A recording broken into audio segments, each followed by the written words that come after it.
Hello.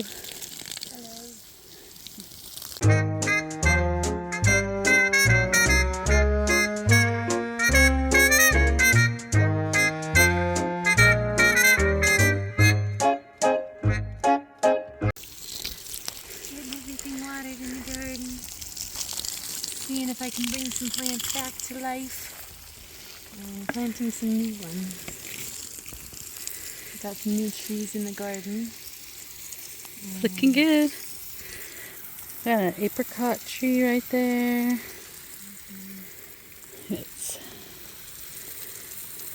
We're trying different permaculture methods.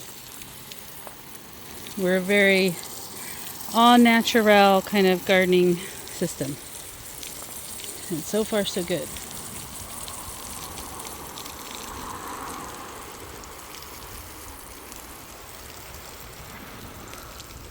The pomegranate looks happy. Yeah, for sure. They all look really good this year.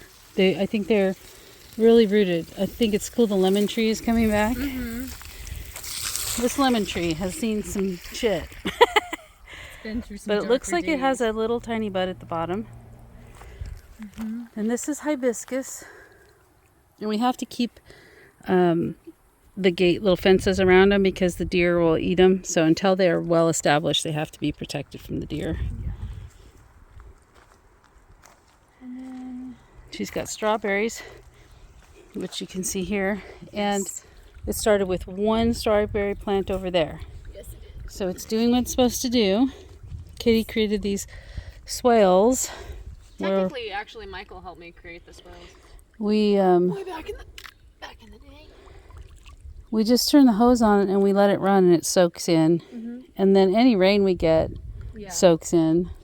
And then it's on layers. So we've got the top layer here and the things that need the most water, like, the lemon trees, the hibiscus, and the strawberries.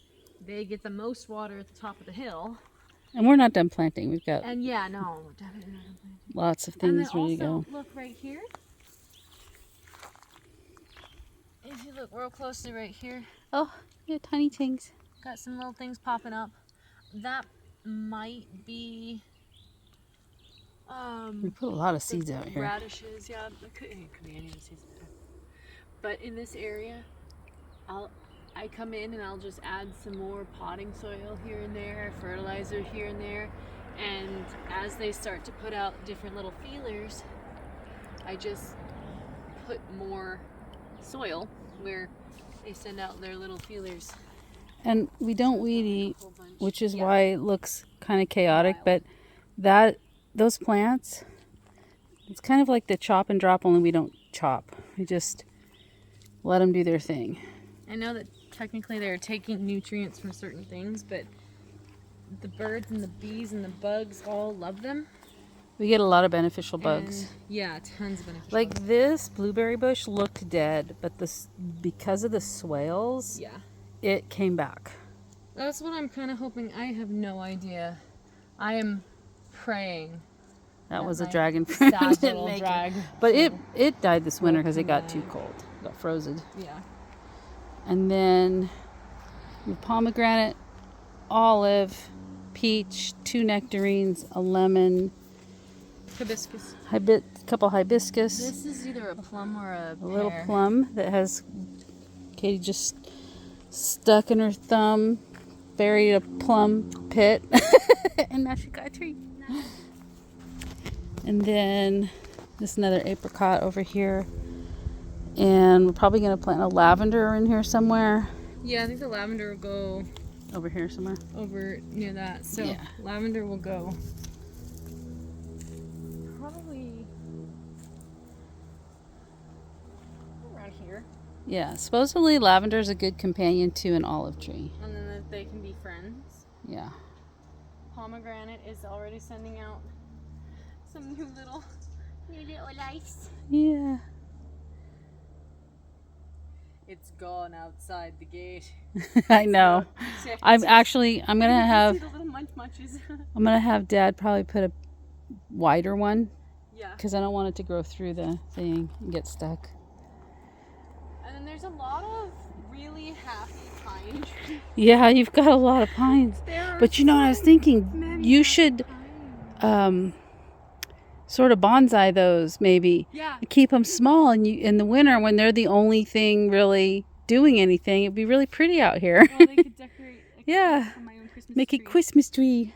Another thing I was thinking is one of the things I've really wanted to do is make what are known as living tables, living chairs. And because they are strong, this guy right here, because he's got two, I could make one into the table and one into the chair seating. By bending them, growing by them bending it up certain and ways. then growing it down. Yeah. And then having it bent one upper and one lower. And then eventually you just kind of glaze you kind of graze the top so it doesn't grow branches upward, and you basically bonsai the tree so that it's like a kind of funny L, like this. Yeah. And then Native Americans used to bend the trees for directions.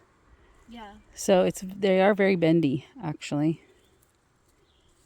they're very bendy, and if you put like when they're this size, if you start bending them they're this size, like this one could be, I could bend this one to be like a really cool,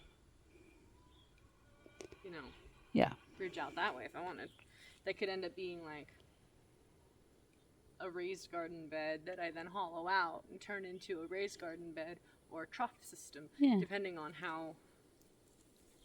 And then this winter, when everything dies back, we're probably going to put down some seeds. We're going to try a crazy method.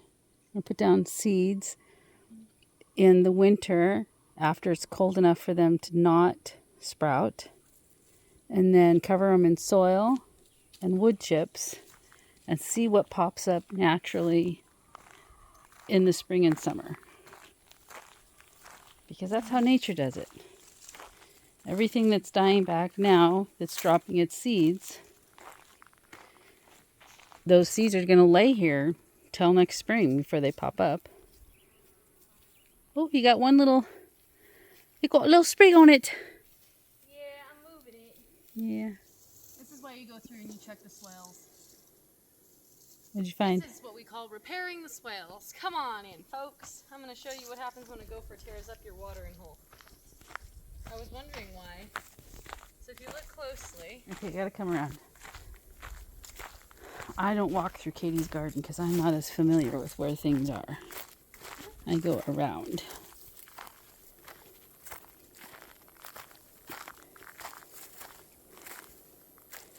See, this little guy's not getting much water. The swell's not making it down here. That's what I'm pointing out. Oh. Ah. See? He did, however, mine us a nice little piece of quartz. Ooh, good. So the gopher has absconded with our water through here. Mm-hmm. So here's what I'm going to do. First off, I'm going to use this as an opportunity. Because right here, I think, is a nice spot for these birds to take a spot. And then we can kind of take over this little area, which will be pretty. Like this. One of my favorite things about having muddy gardens is when you want to create a new area, you can simply pull the mud and like expand it. Yeah. Oh, did you see that? Just going down a hole. All into the gopher hole. This is where Catie starts maneuvering to stop it from going down the hole.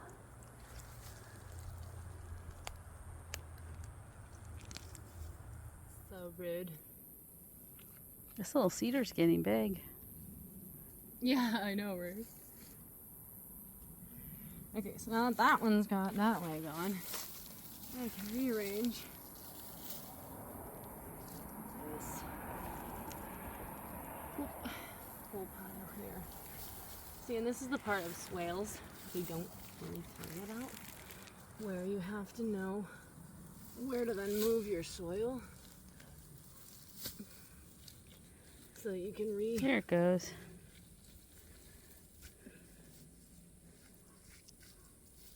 So it can come down here to this little peach tree that needs some water. Yeah, but I also need it to get to here because this is another hibiscus. Ouch. We got some water coming in. Up here, kind of soaking in, which is good, but this isn't quite doing as well as I want it to. It looks like it didn't make it, frankly. Don't curse it, Mom. That's what I'm you said not. about It's coming back. It's gonna come back. That's what you said about the lemon tree too, and look at it. Yep.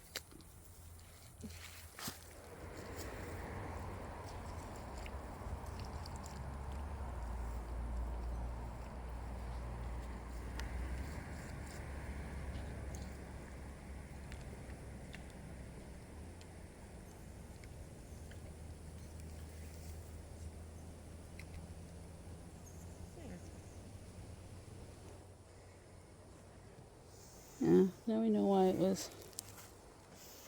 Oh, you gonna faint? Almost.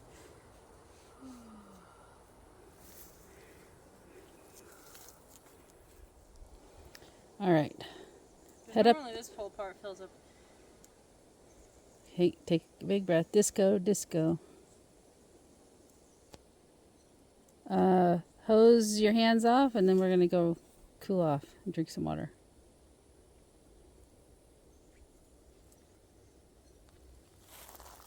All right, everybody. This was Catie in her garden.